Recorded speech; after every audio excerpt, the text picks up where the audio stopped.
had me at the end. I didn't think I could take it much longer. Is that good or bad? No, that's good. I mean, it was the drama. Ask everybody okay. else, wasn't the drama there? I had one word that's pretty obvious. It was a lot of spiraling or spirals. Okay. Ooh. But I think I like the word, and it fits, but it's a little commonplace. I don't know if you want to use it. You might spiraling. Want to use it with good. some of the words that Nancy just brought up.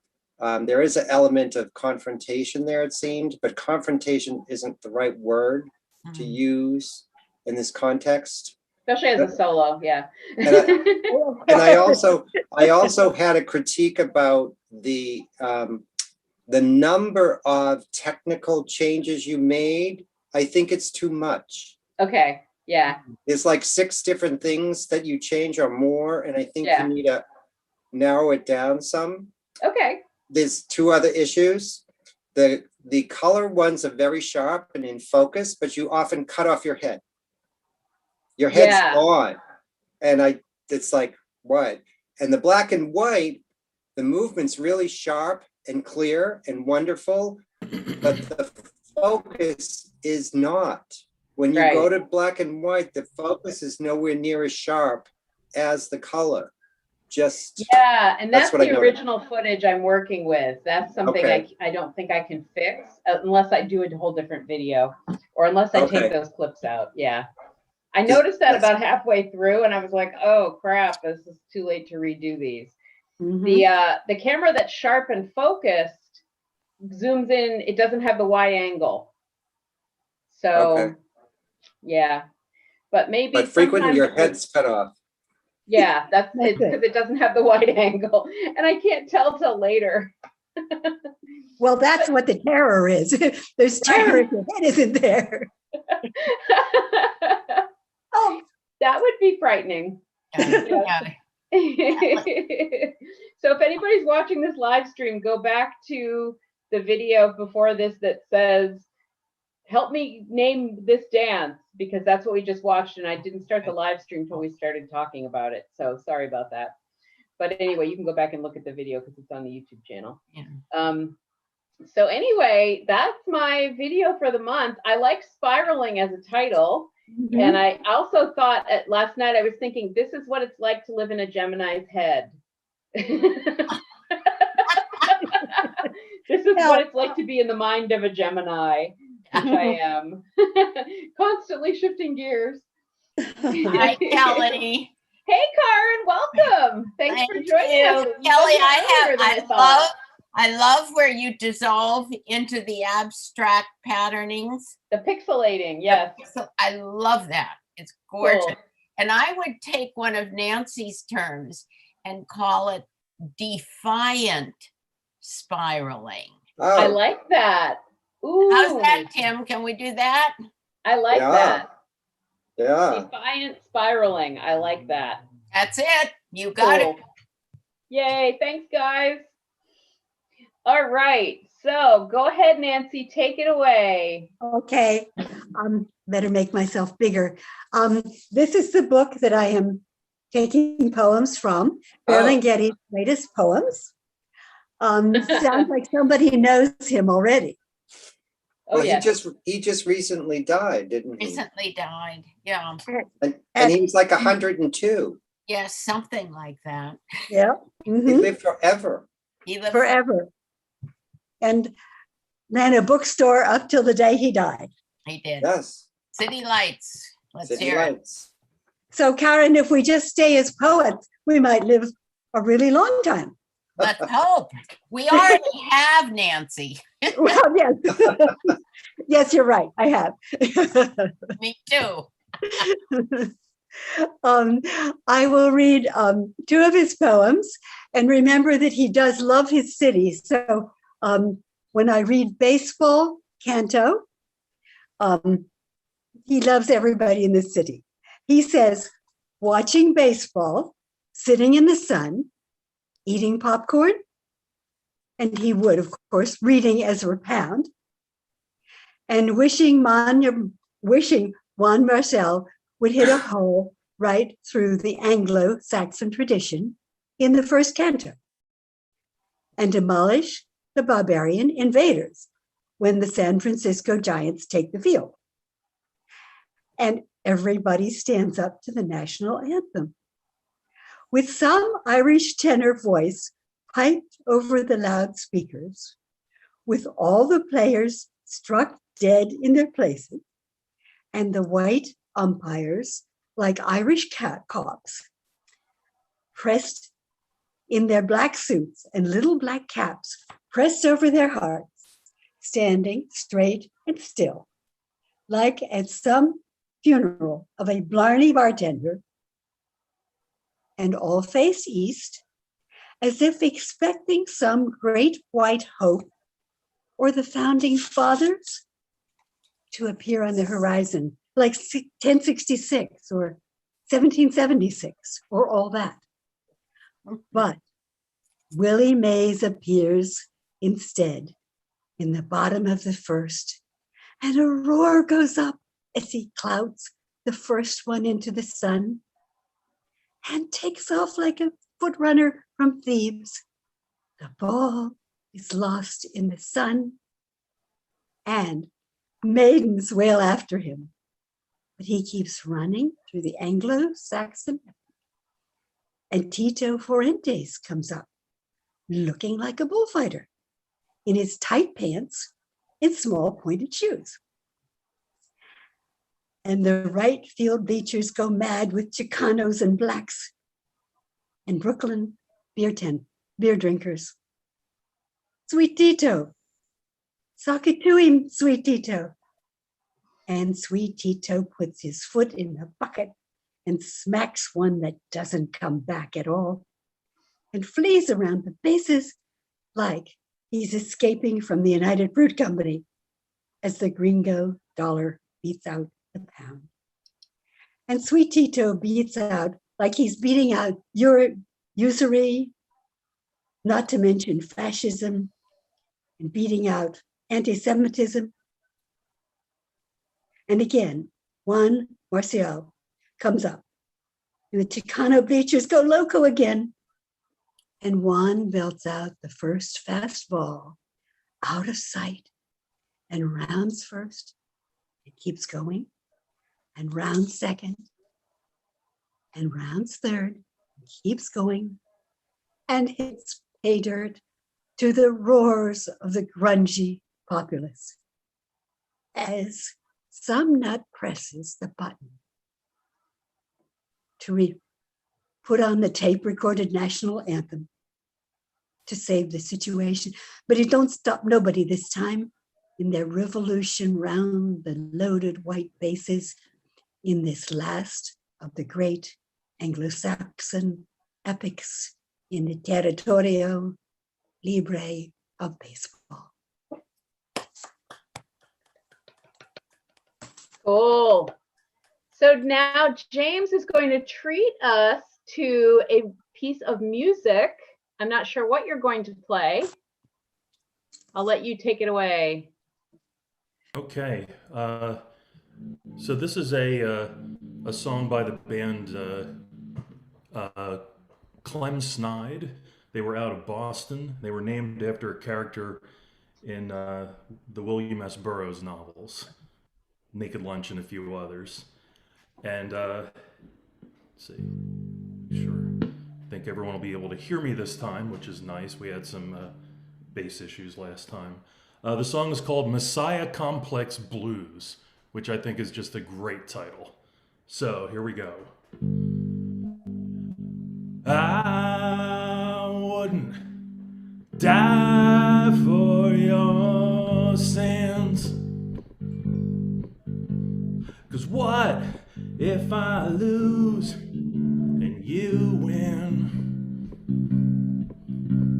Friendship is all that we have in the end. But I wouldn't die for your sins. And I love you with all that I can. and bleed from the palm of my hands. I'll see you in heaven if we both get in, 'cause I wouldn't die for your sins. No, I wouldn't die for your sins. No, I wouldn't die for your sins. No, I wouldn't die for your sins. And the truth isn't so hard to see. Come to me, I'll set you free. My brothers and sisters, I'll let you in, but I wouldn't die for your sins. No, I wouldn't die for your sins. No, I wouldn't die for your sins. No, I wouldn't die for your sins.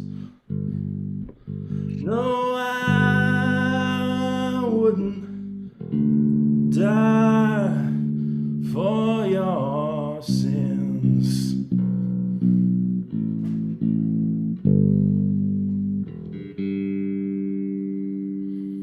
Thank you.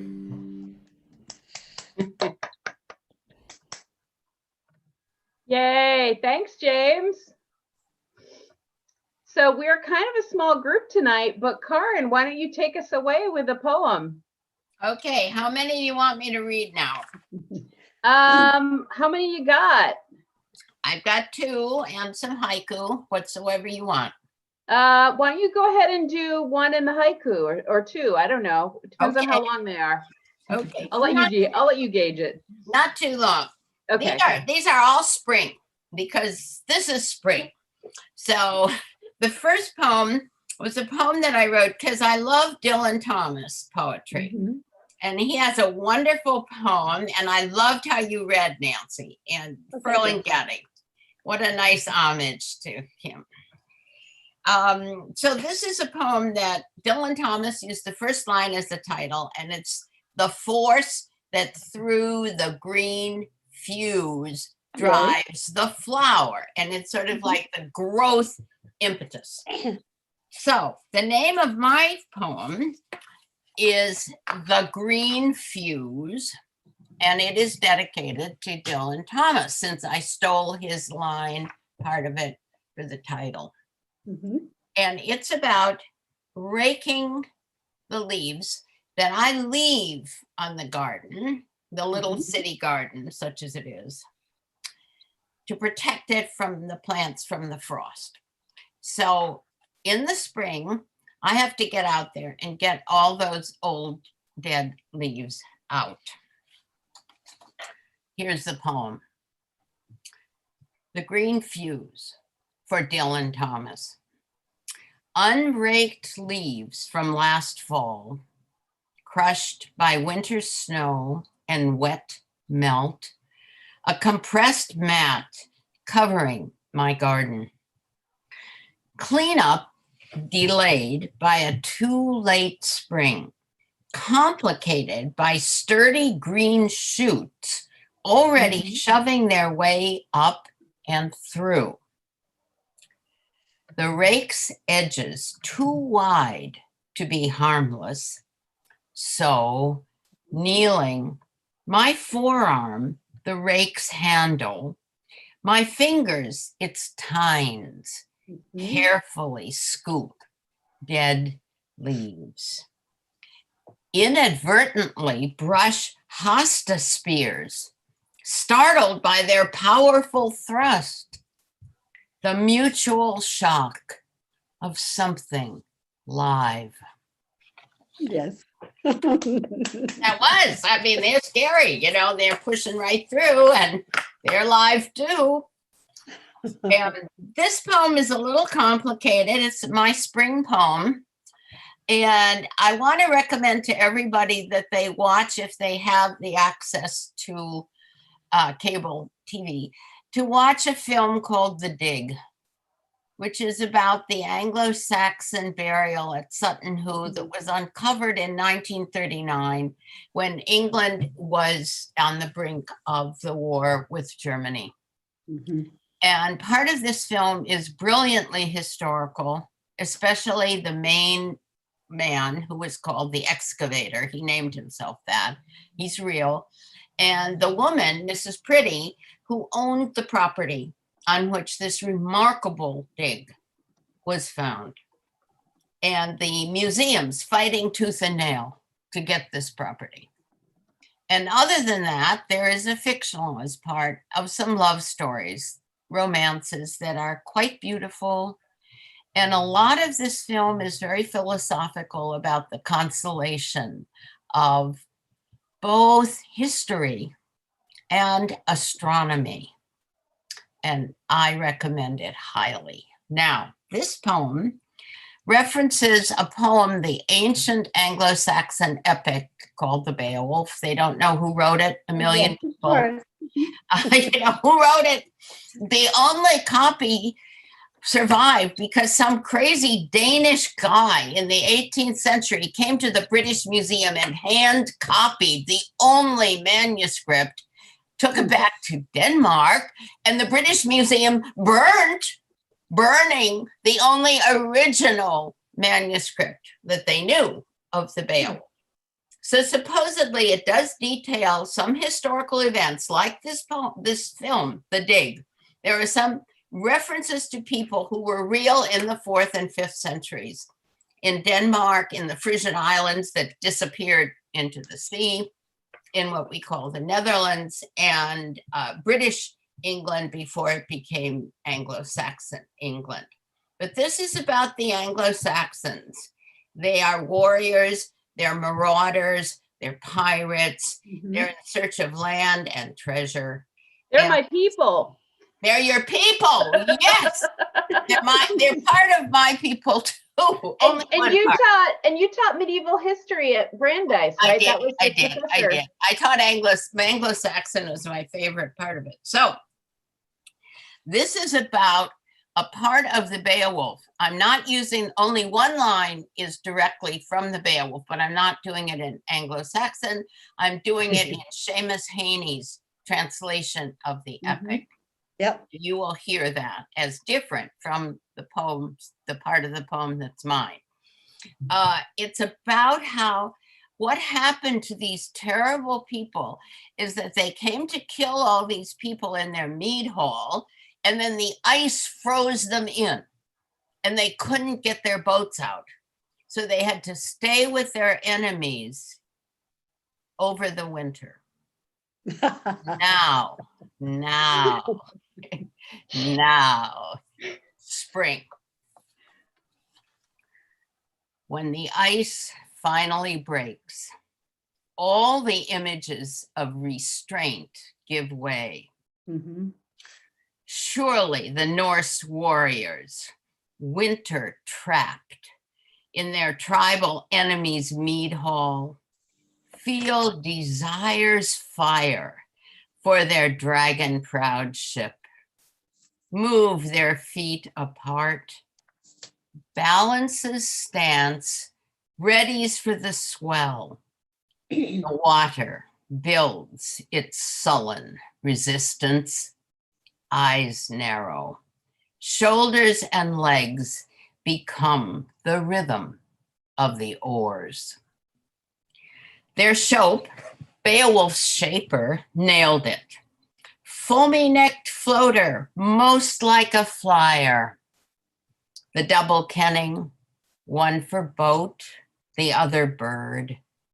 Both swiftly move through water and air, without wings, with wings. Both escape the soil of earth, while fire, unconquerable, consumes the mind in desire's flame for the watery road to nowhere and everywhere. Very good. Now, is your next poem going to be about the dragon in the cave? No, no, no. I'm just going to read a couple of little spring haiku that have a totally different feeling. Okay. Let's see if I can find some that are really, really spring-like. Okay. New England spring. Oh, Now you feel it. Now you don't. Yay. Okay. This is only familiar to dancer people like Kelly or Sam. A late spring, elder dancer behind on the count. Maybe you too, Nancy. Okay, yes, okay. Say it one more time. I missed it. Okay, a late spring, elder dancer behind on the count. That's me. Yeah, me too. Me too. Here's one because we haven't really gotten yet the leaves out. Leafless branches, bones remember flesh. Hmm. Leafless branches, bones remember flesh. Okay. And okay. Maybe one silly one, but this one isn't really a spring poem. So I'm looking through all these poems to find a definitely spring poem. Okay, here's one of the March ones. March rain, sidewalk, moonlit, shiny, slippery. Ooh. March rain, sidewalk, moonlit, shiny, slippery. Wow. That's true. Mhm. And then another one that could happen most times, tree roots, hidden sources of speech. Tree roots, hidden sources of speech. And the last one, because my bush isn't really ready yet, but it's coming. Everywhere yellow, the wildness of forsythia. Yeah. Thank you. Mhm. Thank you, Karen. That was awesome. Thank you. Thank you for giving me the opportunity to read. I always love to. Happy Passover also. Thank Mhm. you. Thank you. So Here, now Tim is going to do some Buteau for us. Oh, good. I love to Okay, tease you about Go that. for There you it, go. Tim. Wait a minute. Do that one more time, Tim. I'm going to spotlight you. Yes, he did. Oh, it's wonderful. Do it again, Tim. Now I can see you. Hey, There we go. oh, we have to get to be in person again so we can have whiskey. Yeah. Oh, James, how are things looking for performances in person? I know New York is thinking about starting in April, although Bill T. Jones, I heard, is doing something at the Park Avenue Armory in late March. Oh, That he got special permission, Oh. but it's like one of those things where it's sort of half capacity or less. I don't know. They're giving us the option of greater density in the labs right now, so things are Huh. being relaxed somewhat. But of course, that's a situation where most of us are vaccinated. So Yeah, we have to be I mean, careful can't give you though. a definite answer, unfortunately, and it looks like even with the vaccinations, we are having another uptick in Yes. Massachusetts and elsewhere, and I'm hoping it doesn't get to be too big an increase.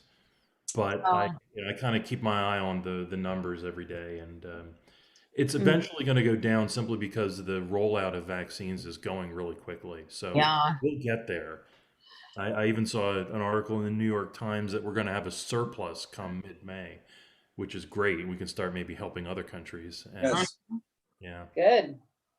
Yeah, but I have a friend that called me. I hadn't heard from him for a long time, and he's like me, double vaxxed and older. And so I said, "Hey, come over. I'll make some dinner." But then I have a young tenant who lives here with me in the house, shares the kitchen.